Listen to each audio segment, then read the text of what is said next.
What is going on, guys? Welcome to today's video. So in today's video we're going to focus on getting this box that I have on the floor right here. I can show you guys. So we got this box in the mail, and huge shout out to Auto Sport Engineering for sending me this piece out. For those of you that commented on my unboxing video, which if you guys haven't seen already, the link will be in the bio. You guys can click on it afterwards. I got sent out a G35 transmission mount. I didn't realize that until I tried to put the transmission mount up in the car and nothing lined up at all. So I reached out to them and said, hey, I'm in need of a transmission mount, and I'm hoping this one works because looking at it now, the bolt pattern might be different on the solid bushing mount that I have. The holes do look just wide enough to be able to fit, and I'm looking at these holes right here. So these holes should be just wide enough to be able to fit. I guess we'll find out in this video if this works. Because if not, then we're going to have to wait a little bit more, which to me, waiting is always important to me. What did he say? Because I always want to get more stuff done. So we're going to get the transmission, hopefully, and I'm saying hopefully because I have no idea if it's going to bolt up. We'll find out in this video if it does. We're going to get that done. We're also going to hopefully drain, drop, and flip the differential covers on the diff that's in the car right now, which is SC300 diff, and this diff that we have right here. So this is a SC400 diff, and I already went in and welded, so it is ready to go. I do have an update for you guys too, but I will tell you guys that after the intro.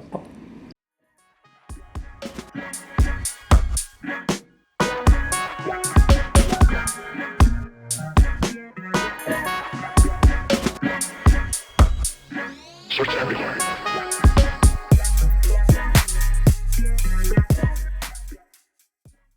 Here's the update. I'm kind of in a mix between what I have to do and what I want to do. Because, hear me out. I've been trying so hard to get this radio in, right?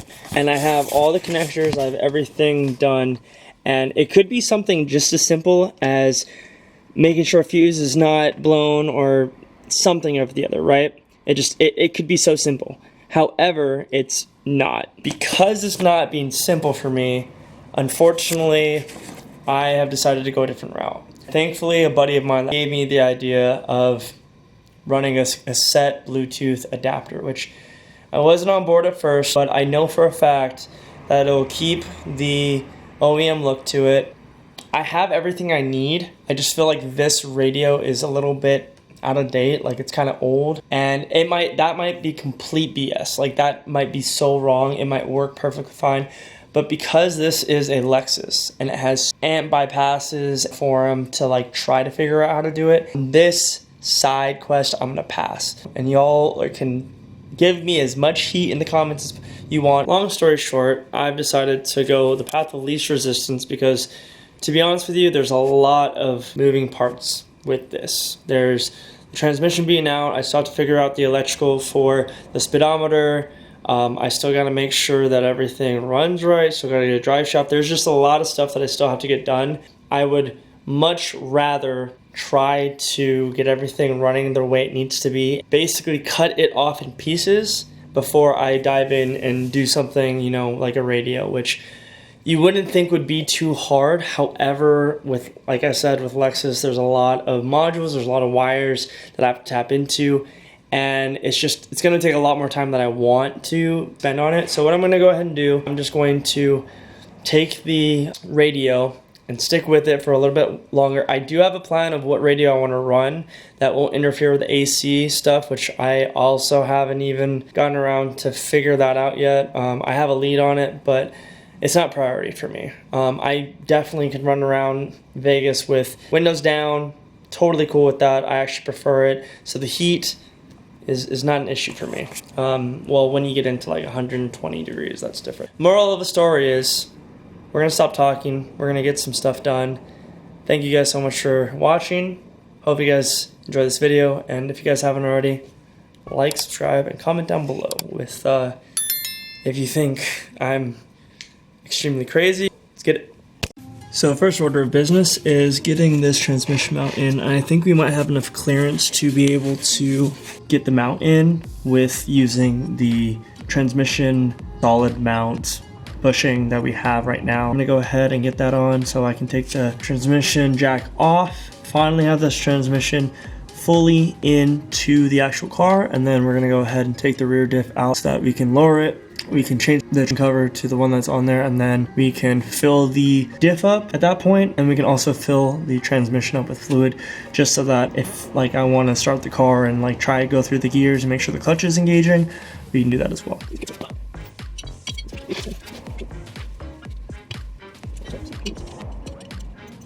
All right, guys. So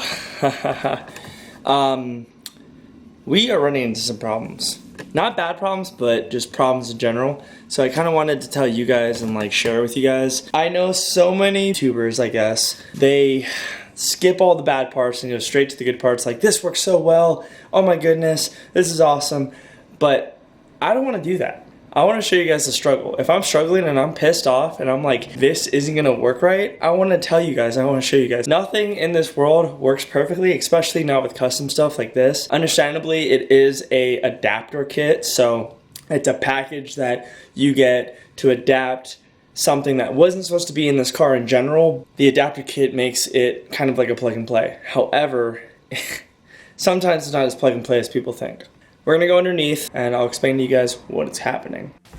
Alright, so we're currently on the car and we're putting the transmission mount into place. So I'm gonna try my best to show you guys because I'm on the ground and this is as uncomfortable as most of you guys know. Here is the Energy GM bushing that we have, and this is where it bolts into, which is all fine and dandy. I am having trouble getting everything lined up. So I do have a bolt in on this side right here. This side though doesn't want to line up because the weight of the transmission is all right here, and this transmission jack is supporting the middle of it, but it can't support the back. So what I'm going to go ahead and do is I'm going to take the jack with a piece of block. I'm going to put it right under here and I'm going to lift it up as much as I can. And hopefully what that's going to do is going to push up the transmission mount so I can get it into these holes.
Alright guys, the transmission is in and I can officially lower the jack.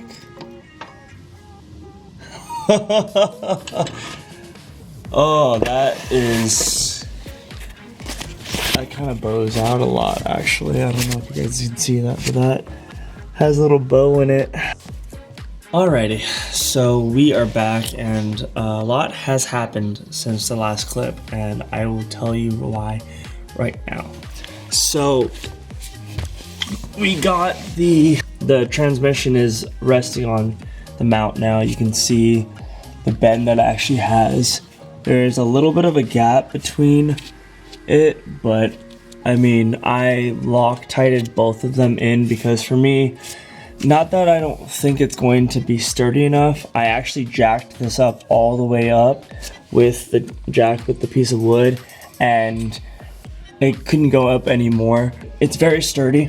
I mean, I'm rocking back and forth on it very hard. and obviously the car's shaking, so I don't believe that it's gonna go anywhere. I did Loctite all of these bolts with blue Loctite so that they wouldn't go anywhere. I was gonna do red Loctite, but I just don't think that it was needed. One thing I will say about this mount that isn't a gripe, but this bow that it has is very worrisome for me, because it's a billet piece, which is very nice and it feels very strong, but the fact that the transmission's actually bowing it out just means to me that like they didn't put enough rigidity in it.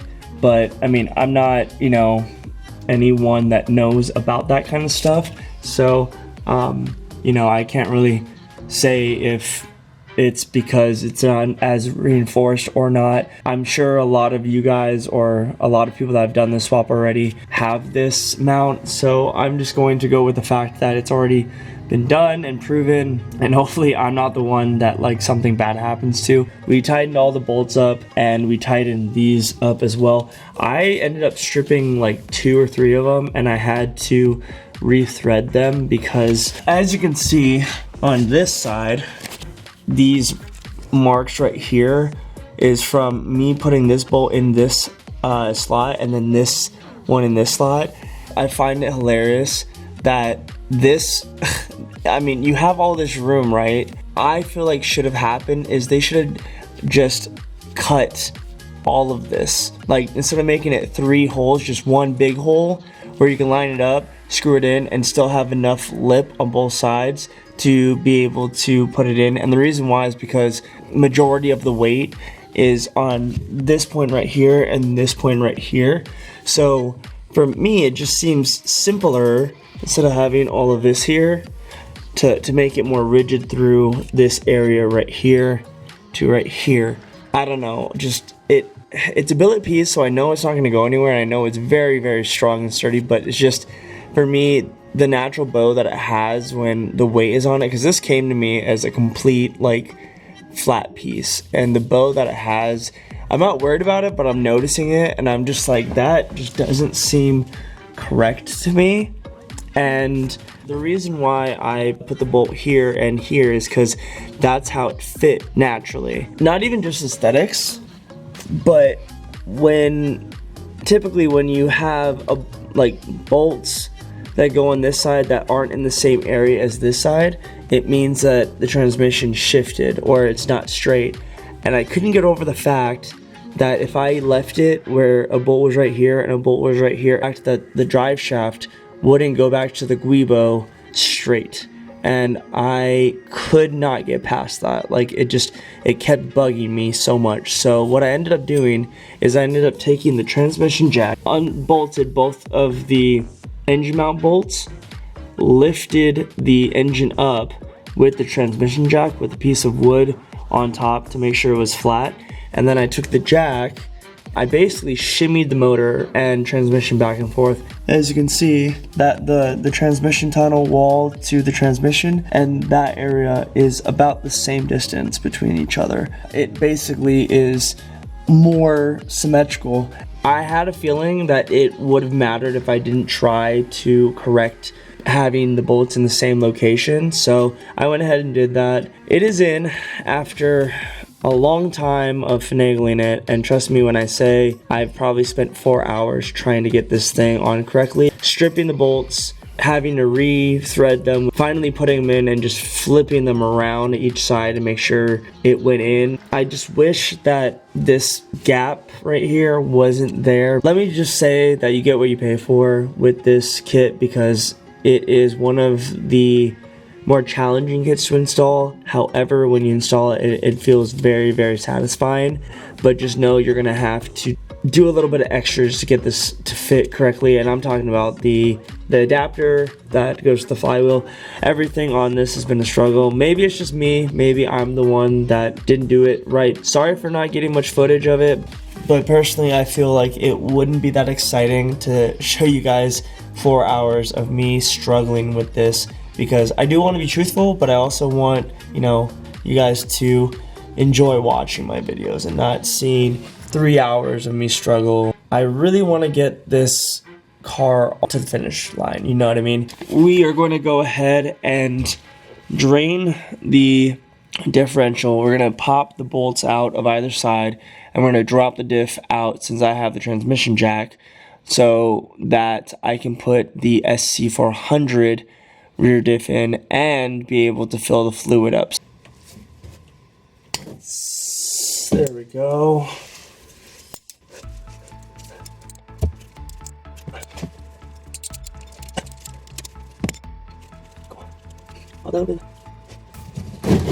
The cash can ready, or the drain ready, just in case.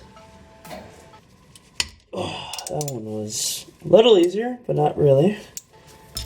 Good lord. Okay. Let's see what we're dealing with, guys. This is gonna be disgusting. Keep in mind, guys, this is a welded diff fluid that hasn't been changed when it should have been changed, so we're gonna see a lot of glitter. Oh yeah. Oh yeah. Actually, it's not very dirty at all, but definitely has a lot of little, splatter just falling out. So we're definitely gonna remember to change the fluid on the next one.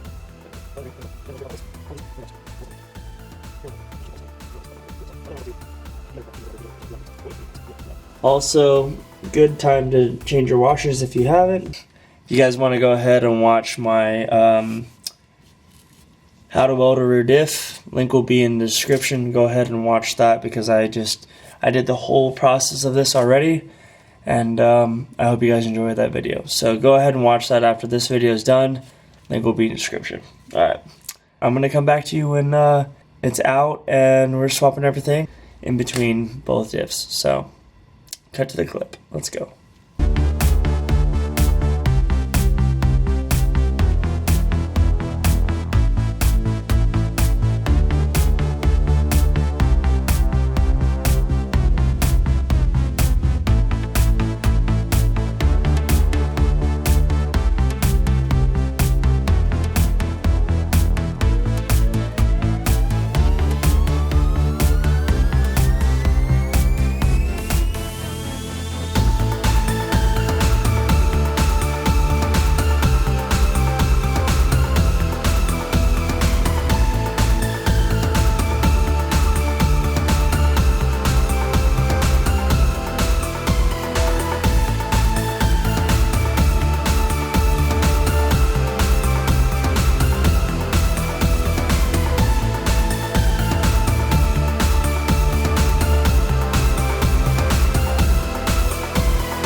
Okay, so I just got the rear cover swapped from the SC300 one and cleaned everything up, put some FIPG in so everything's nice and sealed. The SC400 has a longer gear ratio, which means that when you have a 6-speed transmission that has a longer gear set, the gear ratio will actually get it closer to the correct speed of the vehicle so that your speedometer doesn't, freak out. Because if I was using the SC300 or Diff, it would be very, very short, where I would be in 3rd gear when I should be in 2nd gear.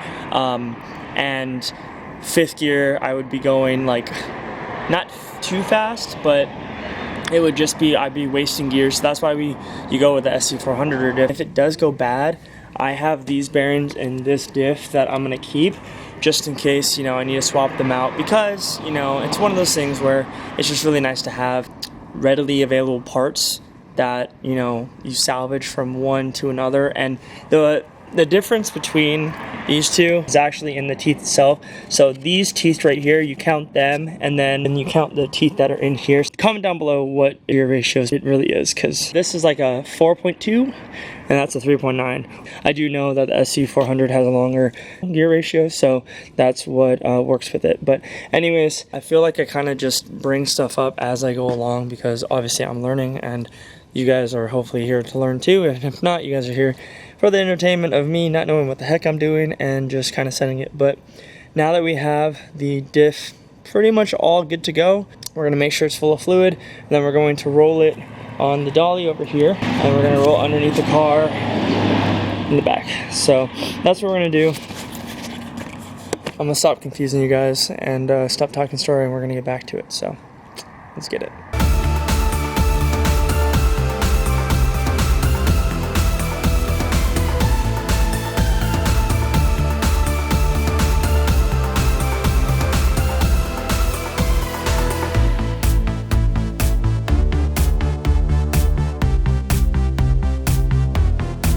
Today we're going to be using some Master Pro 80W90 gear oil. I think I used this in the last video that I did. Don't know if I'm going to have enough, to be honest, but we're going to send it, and then if I need more, we can go get more. It's about halfway full, so I think we'll be alright. My plan is on this, because I didn't follow my plan last time, that from an SC300 routine, I guess you could say, is when you fill this up, you want to go ahead and drive for like maybe 500 miles so that all the splatter and all the weld that falls off can basically fall into the gear oil, and then you drain it and then you fill it back up. So we're actually going to be filling it up with some Redline fluid. Right now we're just using this just because it's cheap and we can get by with it, but 80W90 is going to be the weight of gear oil that you want to use, and you can use whatever gear oil that's available to you. I just like Redline because I'm using Redline in my CD009.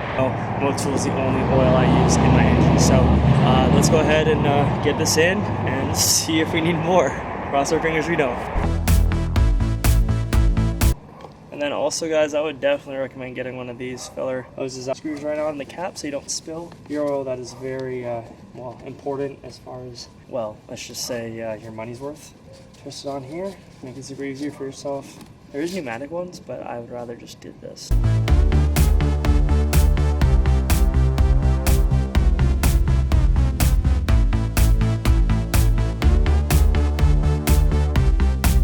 No! God, please, no! No! No! No!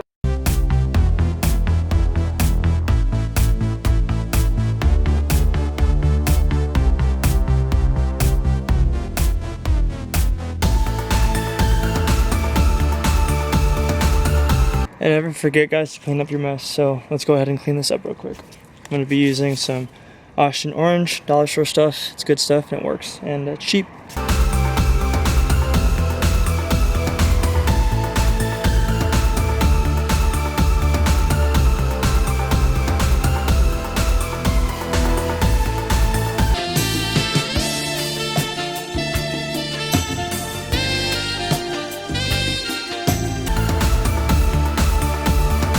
Alright guys, so a lot has happened since the last clip that you guys saw.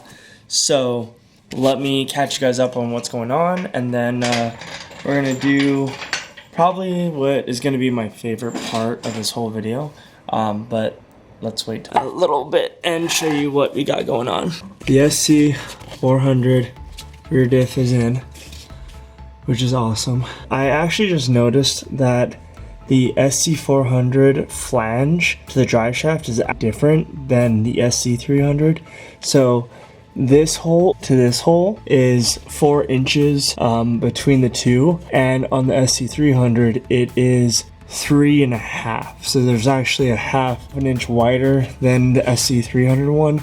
Thankfully, the Autosport Engineering Guibo compensates for that, so it slips right in. That's why there are multiple holes in the Guibo. You can use it for SC400 or SC300 flange. Alright guys, so we are so much closer to getting this car done. I feel like each video that comes out kind of gets us one step closer to that end goal, which you guys will find out soon enough that there's a long road ahead, but I'm trying to right now get caught up on all the videos so that we can be current with everything that's going on with the swap. Yeah, there's a lot of things that are happening that I'm excited about. So you guys will find that out here in the next few videos. But I did want to cover real quick is I feel like a lot of people have a lot of questions about like differentials in a lot of the JZ cars. There's a lot of good information out there online about the gear ratios between each make and model, because I believe the SC, the GS, and the LS all share similar differentials with the Guibo, which I just recently found out that the IS300 does not have the Guibo setup, which makes it easier for people if they want to go to the CD009 transmission swap in a IS300.